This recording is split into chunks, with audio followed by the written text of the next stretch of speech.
Okay, hello everyone, my name is Laquan Williams, and in this video I wanted to talk about the current Superman and Lois episode, which was season 1, episode 14, Tyler the Eradicator, that just came out today, on Tuesday, August 10th of 2021, and basically what happened to this episode. Obviously I wanted to do a review of that, obviously what's happened so far on the show.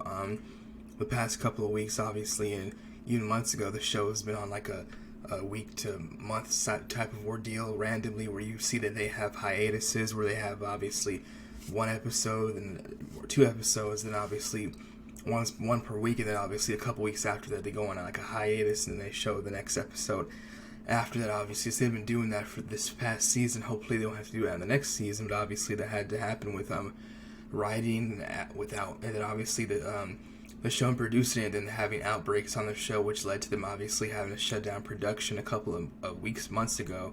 So that's what has basically been happening. So the 15th episode, which will be next week, which is season 1, episode 15, will be the season finale of this season. They have been renewed for a second season, and that will air up probably coming in, I would say October. That's what it's looking like, when the rest of the CW TV network shows are going to come back on, such as The Flash and obviously Legends of Tomorrow, and the other shows that they have on the network like Batwoman and Stargirl. I think that's basically it. Yeah, there's nothing else new. The other old shows will be gone, obviously, are gone, and the last current season of Supergirl is happening right now, so that show won't be on after, obviously, by then. So basically, obviously, what happened this episode is what we saw. Continuing obviously what happened in the past episode, which was episode 13, which was Morgan Edge obviously becoming the Eradicator, and he obviously has fully become that person slash weapon, and obviously he's obviously much more powerful now. He has able to I guess it looks like command people to join his army and obviously infect them. I don't know if he's using X-Kryptonite or if he's using his powers and his sway of influence to do that, but we saw obviously Leslie Lar fighting with John Henry Irons and Superman, obviously, and they didn't fight Morgan Edge because he had a force field of energy around him, which allowed them to get knocked back into a SWAT, or I think it was a SWAT car, or it was a police caravan. But when John Henry Irons and Superman tried to go after Morgan Edge, they got swatted back, obviously, by his force field of energy that was around him.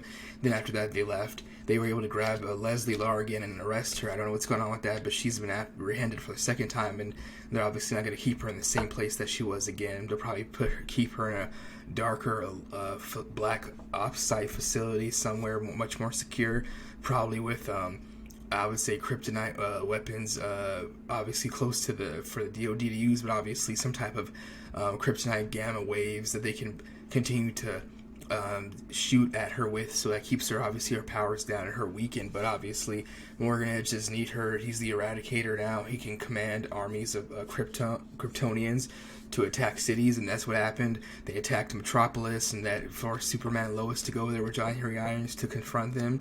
And obviously what happened when Smallville was the DoD is now being looked at and pressured and obviously yelled at, and people, and it's the city and the citizens of Smallville, the town, they're upset, they're angry, they want answers, they want to know where Morgan Edge is and all that. Obviously he can't tell them everything.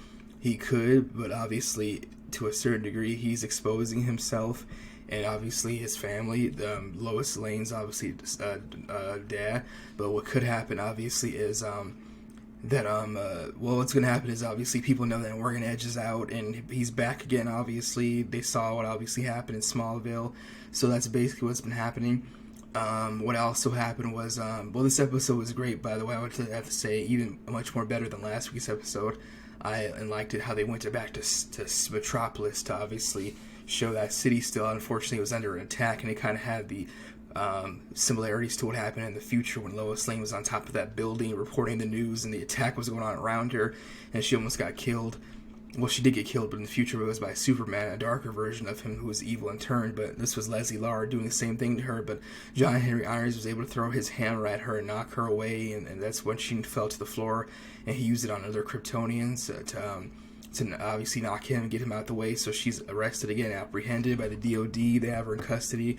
What also happened is they all learned that Superman and obviously John Henry Irons and obviously Lois Lane now learned that Morgan Edge has become the Eradicator, and he has absorbed the device slash machine in himself, and now he's become much more powerful, and he's obviously way more of a bigger threat than he is now. Everybody knows that.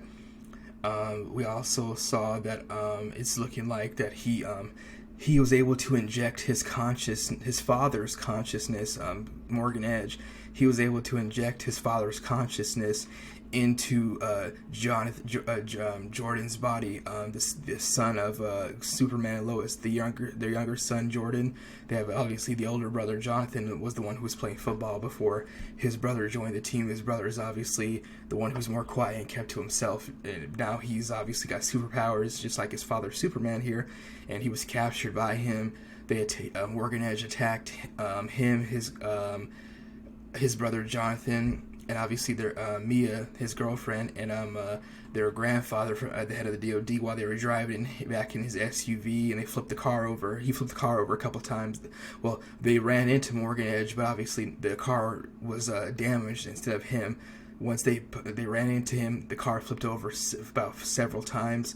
They still were alive. They were injured, and obviously Jordan Jonathan's grandfather told them that they needed to shoot Morgan.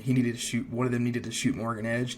He had a gun in his glove box, his glove compartment, that had kryptonite bullets in it, and he could use that against them.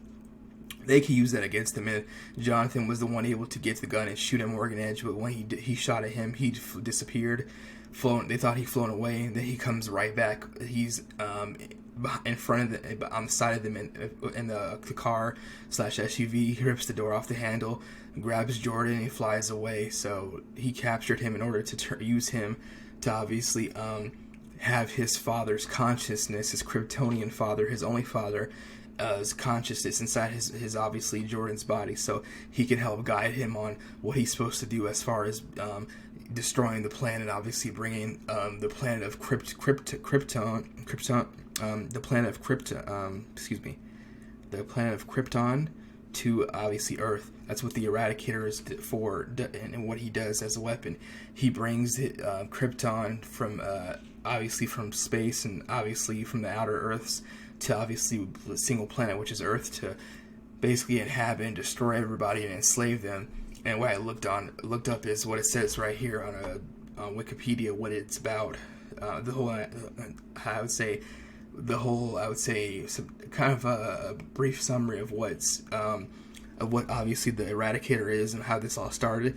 It says, in a distant past, a dying alien race creates a number of containment devices in which to preserve their culture. They send them into space with contact teams intent on meeting other civilizations. When a small group of these aliens arrives on the planet Krypton, they are met by the militant Chem-El, who kills them and corrupts one of their devices. Its new mission is to preserve his ideal Kryptonian culture by eradicating all others, and thus the device became known as the Eradicator. In its original form, the Eradicator resembles a small stylized rocket.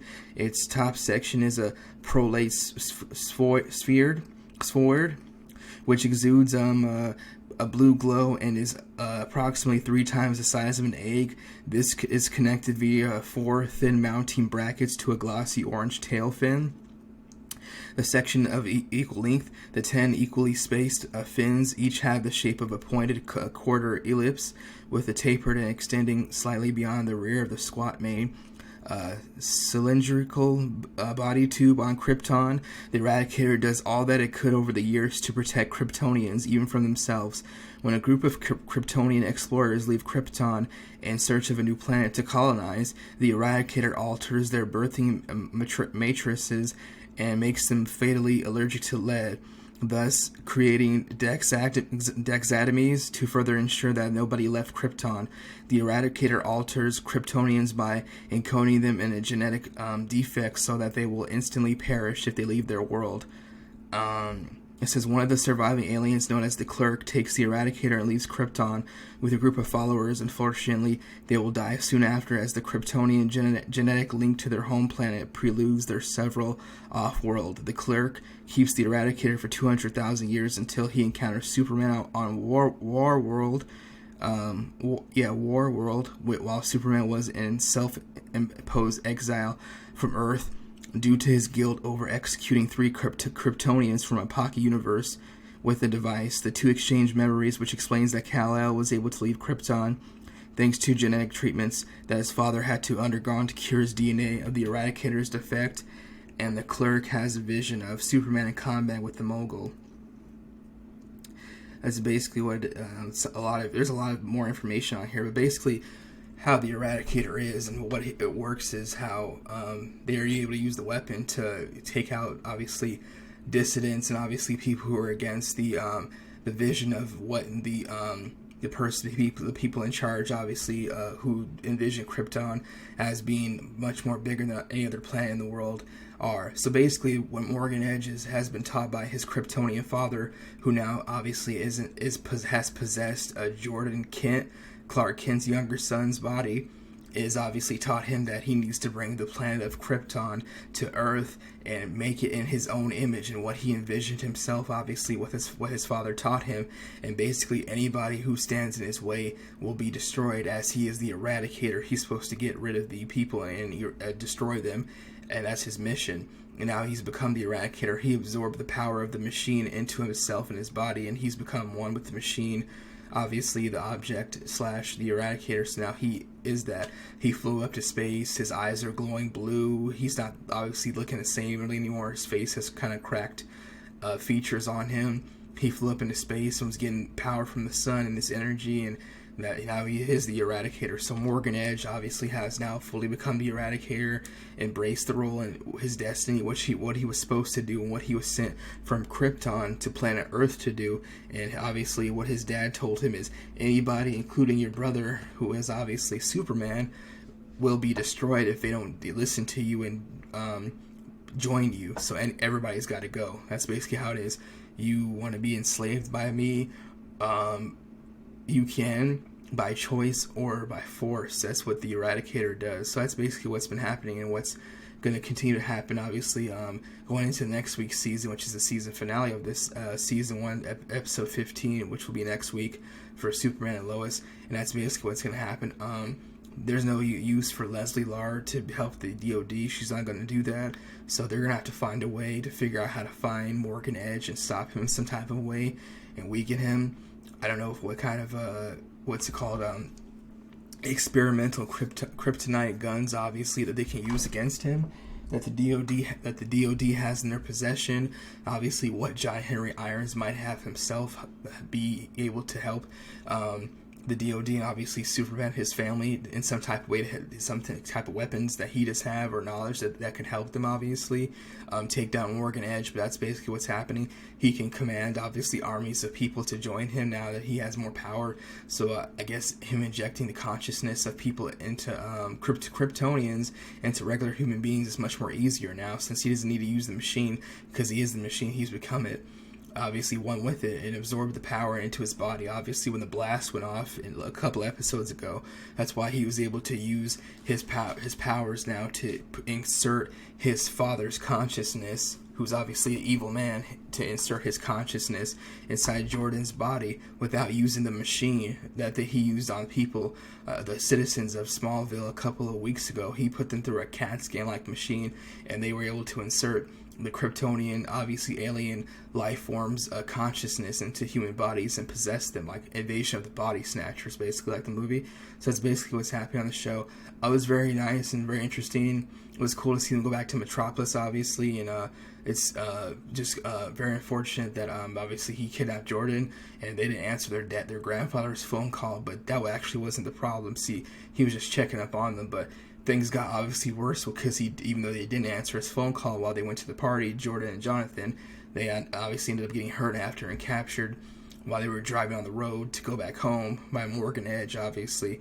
So that's basically what's happening on the show. It's been very fun and entertaining, obviously.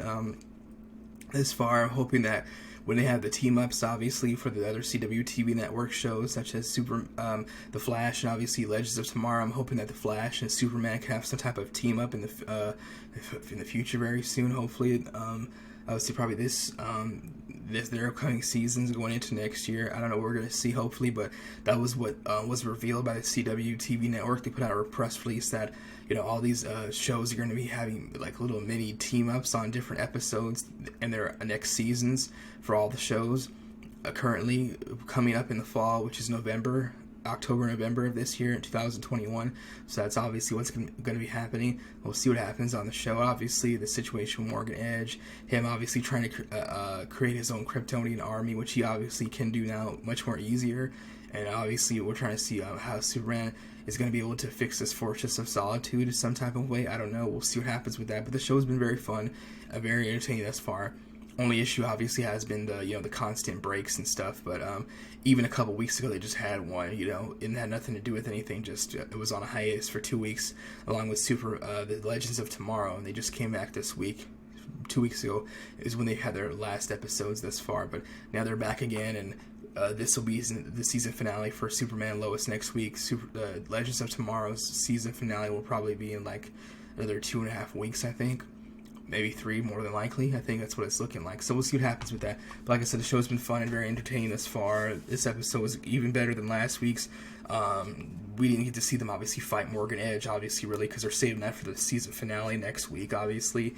But we'll see what happens, obviously, and how they're gonna get his father, his Kryptonian father's consciousness out of Jordan's body somehow. And obviously, if they're going to try to bring back General Zod in some type of way, I don't know. We don't know. We'll see what happens with that. But that's basically all I have to say about this. And the currently news about Superman&Lois, obviously, they're saying here that he has a big advantage now that he has, obviously, Jordan in his possession. He kidnapped him. He's able to insert his Kryptonian father's consciousness, because his physical body's dead, and to obviously upload his consciousness into Jordan. So he's possessed. He has his body. Now, obviously, as you can see at the end of the episode, that's what happened today. So we'll see what happens with that. That's basically that's all I have to say about this. Obviously, we'll see what happens. With the show's season 1 finale is over next week. Hopefully they keep things literally to a minimum as far as information goes, as far as giving out secrets, because unlike what happened with the Legends of Tomorrow, as we just saw a couple weeks ago, we already know what's going to happen in next season with the plot. So John Constantine will be gone. He's no longer going to be on the show after this season's over. Matt Ryan's playing a different character, and the rest of the team, obviously, including him, will no longer have the Wave Rider, so they will not be able to travel through time, obviously, anymore. So that's what's going to happen on that show. On this show, hopefully, Jordan can continue to build up his obviously his skill level, and obviously his powers, because him needing to help his family is going to be very important next season. Obviously, now that he's obviously getting kind of used to his powers now, helping his father out, obviously becoming obviously another superhero, obviously next to his father, who is Superman. So we'll see what happens with that. That's basically it. That's all I have to say about this video. Let me know what you have to think about the show, and if you've watched it. If you have not watched it, let me know. I know a lot of people, like I said, I always say in these videos, these movies, these TV shows, the superheroes, all of that to go around. Lots of people are tired of them and they're not excited, and they're not watching them anymore because they're burnt out. So if you are, let me know why you are, and if you're interested in watching the show, where are you going to see it? They have the season, all the current episodes this far are on HBO Max, so you can watch it on there. Superman&Lois is on HBO Max. That's basically it. That's all I have to say about this. Again, thank you for. Oh, you can also watch it on the CW TV network on their website for free. You don't have to sign up for it, so that's cool. Obviously, HBO Max is not free unless you get a free trial. I think you can still get one, possibly. That's basically it. Or you can go on Amazon and watch each episode. I think it's like $2.99 or $3 per episode. If you can watch it on there, possibly, probably more than likely, because Amazon has everything. So that's basically it. That's all I have to say about this. Again, my review for Superman&Lois. Season 1, Episode 14, titled The Eradicator. Morgan Edge is finally the Eradicator, fully embraced it. He has all the powers, and obviously he's very maniacal and evil and very smart and dangerous, so I don't know if they're going to have some type of some kryptonite nuke that they can throw at him and launch him into space and blow him up. I don't know. The DoD has a lot of experimental weapons that they can use, and they can still hurt him either way, obviously, and Leslie Lark as well. So that's what's going to happen with that. That's all I have to say about this. And again, for my video, thank you again for watching, and we'll see what happens on the Season 1 finale. of Superman and Lois next week, which will be the 15th episode of this first season. It's already been renewed for a second season a couple of months ago, so that's great to hear. I'll be looking forward to that. Thank you again for watching my video, and that's all I have to say about this again. Bye. Thank you.